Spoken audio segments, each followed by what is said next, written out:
ओइ आसोल नायबाय था एबारबो हिनजावफ्रानो टप खालामगोन बिसोरो मानो मा जों हौवाफोरनि मेलेमा एर'प्लेन मडआव अन जाना दं नामा गासिबो अफ जाजोबनो जों हौवाफ्रा टप खालामनो हाया नामा बेखौ बाद हो जाम्बा फरायना हर फरायसिजोबगासिनो मैयाबो फरायदों आरो दाबो नै क्लासाव फरायलागासिनो होसोबनानैमोन फरायसोब मानिया लागाव बैसागु बेखौ फरायसिजोबनाय होना जाम्बा बेखौ मोखास्थ'सो होनो बेवहाय खर' मेलेमनि एक्सारसाइज जाया बेवहाय कपि पेस्टसो जायो जाम्बालाय ओइ नोंसोर मा गोदाव सोरावलै गावसोरबो फराया मालायखौबो फरायहोया जानला मोनला नङा दे नोंसोरो नङाबा मोनगोनसो आंजों ए मनिका एफा दादा गिरदा नोङो आंसो बासायदोंलै नोंस्राखौ दाखालै मा बासायलायखो नोंहालाय नोंस्रानि मोसौआ मादै दांदुलिमोननि जुखामखौ बारियाव हाबना जागासिनोमोन आंसो होदा हरदों बांगालनि मोसौसो होनना खोन्थादों आं बिगुमा सोंनायाव बेबो नोंनि थाखायसो बाव होमबा आं नोंखौ बानानै लानांसिगौ होमबा नाङालै जाम्बि बुङो गावहा मेथाइ जाहोबानो जागोन आंखौ नाय जाम्बा जा कुइसन सोंगोन सारा आंनाव गासिखौबो एन्सार होना फैजोबगोन आं जोला फान्थाया थुन्थियाव थुन्थि मोनजोबगोन नायबायल' था आया जिम दिनैलाय मानो एफा लेट माथो होनबावनो आसोल प्रेक्टिकेल एसाइनमेन्ट लिरनायानो जोबाखै बेखौनो फिलाप खालामना फैजोब्बाय आं गासिबो लिरजोब्बाय नायालै नोंनि प्रेक्टिकेल एसाइनमेन्टखौ सारा नायनो मोनैनि गाबदों फार्स्टनि इन्डेक्सखौल' लिर आरो लास्टनिखौ लिर ओमफ्राय गेजेराव ब्लें ब्लें गालां लिरजोब्बाय आं ओइ फाग्लाफोर दिनैथ' प्रेक्टिकेलसोना आरो प्रेक्टिकेलजों लोगोसे फाइलबो साबमिट खालामनांगौ होमबा बे हिनजावफ्रा माखौथ' एफाग्राब गोसो होना फरायलागासिनो प्रेक्टिकेलावलाय नों दिनैलाय फायबासो दा अरेल एग्जाम आरो अरेल एग्जामजों लोगोसे प्रजेक्टखौबो लाखिगोन आरो साराबो जोंनि हौला सारमोन नङा एक्सटार्नेलसो बर्डनिसो जाम्बालाय दस्रा स्कुलनिसो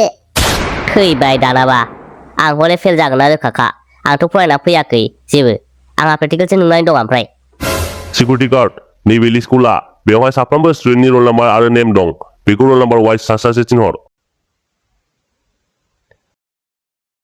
Roll number 1 Jim Basumaturi Sorni Nam. आंनि नाम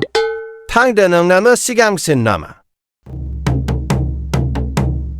आया फिसा फैदो बेयाव मानो थाबाय थाखो हाबफैदो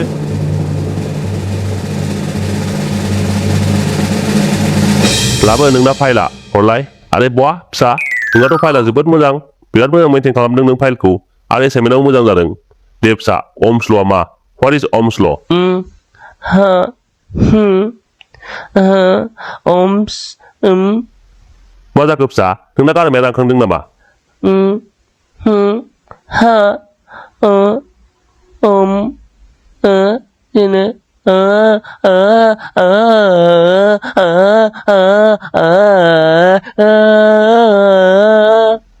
फिसा नों मा रायलायनो रोङा नामा नों बबासो नामा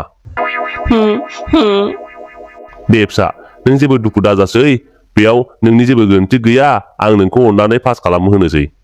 नोंलाय मा मोनथिनोलै सार आंनि खायदा बोरायखौ आं दि जेबो मोनथिया बिनिखायसो आं बबा जाफ्लादों सारा आंजों थगायजालायबाय ओइ जिम मा सोङालै मा सोङा देलाय खोन्था मा सोंनोब्रा आंनो जेबो बुजियाखै आं बबा जानायनि एक्टिंसो खालामदों बेयावनो सारा आंखौ बबा साननानै पास खालामबाय Roll number 2 Somna Busumtari Tangda. नों आंनो फंसे खोथा खोन्थालाय दिनै मा साबजेक्टनि एग्जाम दं दिनै साइन्सनि एग्जाम दं सार होमबा बे इंलिसनि एसाइनमेन्टखौ मानो लाबोखो आया सरि सार सरि गलती से मिस्टेक हो गया माने फाइला एखे कालार नालाय ओमफ्राय ज' दोनदोंमोन ओमफ्राय बेखौसो थिखोना लाबोफ्लांबाय निमाहा होदो सार बे खेबसेखौ आच्छा नंगौ नामा दे फिसा आं निमाहा होबाय दे निउटननि थार्ड ल'खौ खोन्था ओमफ्राय थांदो ए माबा सार जुदि नों सोरनिबा मालायनि फैसा लानानै बा फैसा जानानै थायोब्ला थिग बेबायदिनो नोंबो सोरजोंबा खालामफिनजागोन बा थगायफिनजागोन आरे मा बुंनाय जाखो बेलाय सिम्पोल खोथा बुं सिम्पोल खोथायावथ' नों जायोबा नोंबो जाजाफिनगोन हात साला बुरबेक सोर फोरोंनो नों बिदि खोथाफोरखौ सोर फोरोङो रोङा नोंलाय सार ससियेल मिडियानिफ्राय मोनथिदों नों जुदि सोरनिबा पस्टखौ लाइक खालामाबा नोंबो लाइक मोनफिना सार आरे साला बुरबेक थांना नों फेलसो नोङो साला ससियेल मिडियानि गियान होनो फैदों बावहाय सार ओरै फैलाय मा जालायखो एसे लासै होनलै सार एसे लेदे जाया नामा मा लेदे बेलाय नै सार नैबेखौ लादो आंखौ पास खालामदो ए नों मा आंखौ बायनो सानदों सासे इमानदार फोरोंगिरिखौ गुस होना बायनो साननो नागिरदों आंखौ नै सार नैबाव गांनै दं बेखौ लादो आंखौ पास खालामदो हा दे जाबाय आं नोंखौ सिरि सिरि पास खालामनोसै नों रावनोबोल' दाखोन्थासै आरो बाहेरायाव थांनानै सिरि थाखा रावनोबो दाखोन्था अके मनिका बसुमतारी एसाइनमेन्टआथ' नोंनाबो थिगैनो दं दे नों बुंदो व्हाट इज द बइलिं पइन्ट अफ वाटार सार जेब्ला जोंनि आइया दुगैनो थाखाय दैहुआव दै गुदुं फुदों बे समाव दैया गाव गोदौ बेनो बइलिं पइन्ट अफ वाटार सार थाट जाम्बि फरायना फराया नोंलाय फराया गारा ओरैनो फायबा एग्जाम होनो फैबाय नामा थांदो बेनो सार आंना एसाइनमेन्टआ आया मा बेलाय माबायदि हेन्डराइटिं बेलाय माथो जेबोखौनो बुजिया मा लिरदों दाउ आथिं जायोमोन नामा नोंलाय जानायाथ' जायोमोनलै सार नों आंनि हेन्डराइटिंआव दाथां आंनि टेलेन्टखौ नाय आदसा दे साना बबेथिंजाय ओंखारो खोन्था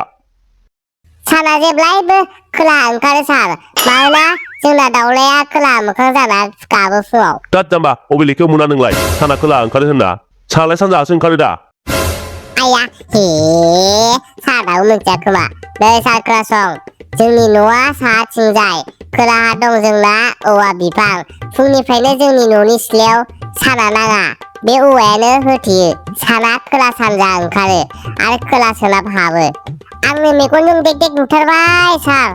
मा सार आंनि एन्सार जायाखै नामा जायाखै ननसेन्स नोंनि एन्सारा साना जेब्लायबो सानजा ओंखारो आरो सोनाबा हाबो दे सार बे मिस्टेकबालाय दस्रा कुइसन सोंबावदो दे बिदिबालाय फ्रिजआव दैया मानि थाखाय बरफ जाना थायो मानो अन्थाइ बायदि गोरा जायो बरफआ सार दैया बाहेरायाव ओंखारबोनो चान्स मोनला बेखायनो बरफ जायो आरो बेसारा बरफआ ज' सिथाबलायबा गुदुं जायो खोमा साननानै ज' जानानै बरफआ गोरा जाबाय होद साला बेटा नोंथ' जेबो मोनथिनबावासो थांदो नोङो नों जेबो रोङा फरायनानैबो फैया साला फेलसो नोङो फेलसो थांदो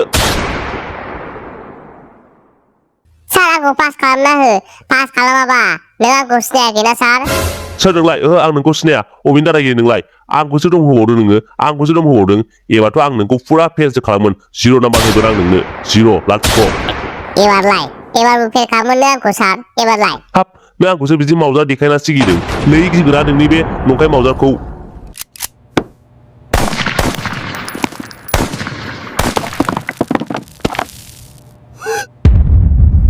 मा सार आवाज खोनादोंना मावजानिखौ मा गुलिखौ हगारनोसै नामा आया फिसा बिदि नङा फिसा बिदि नङा स्लेयार डाउन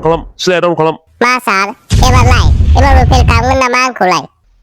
खालामा आंखौ निमाहा होदो सालाया गिदिंफ्रांदों आंखौ निमाहा होदो फिसा आं नोंखौ फुरा फुल मार्क्स होनानै पास खालामनोसै आंहा बिसि फिसा दं आंखौ जेबो दा खालाम आं नोंनो फुल मार्क्स होनोसै नों थांदो आं दानो थाङा सार सिगां आंनो फुल मार्क्सआ होगोर अब्लासो थांगोन आं नङा फिसा आं बे साबजेक्टनिल' खोथा बुङाखै आं गासैबो साबजेक्टआवनो नोंखौ पास खालामना होजोबगोन नों जेबो जिंगा दासि नों थांदोल' दे बिदिबालाय आं थांनोसै आरो फुल मार्क्सजों पास खालामाबा नैबे सिलायाव गरसे गुलि दंबावो बेखौ नोंनि नाम खालामना दोननाय जागोन आं थांबाय